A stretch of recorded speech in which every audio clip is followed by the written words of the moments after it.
গ্রামের পুকুরে একদিন শান্তভাবে স্নান করছিল একটা বিশাল হাতি। হঠাৎ কোথা থেকে যেন উড়ে এলো একদল পাগলা বানর।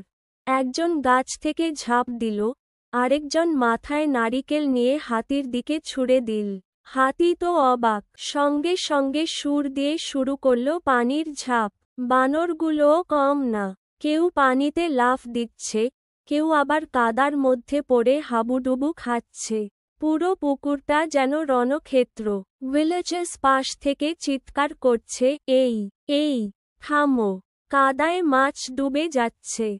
তারপর একদম নাটকীয়ভাবে হাতি আর বানর একসাথে থেমে তাকালো একে অপরের দিকে। আর তারপর দুজনেই হেসে কুটি কুটি। শেষ পর্যন্ত তারা একসাথে বসে খেলো কলা। আর বানর বলল, লাইক আর সাবস্ক্রাইব না করলে আবার কাদায় ফেলবো।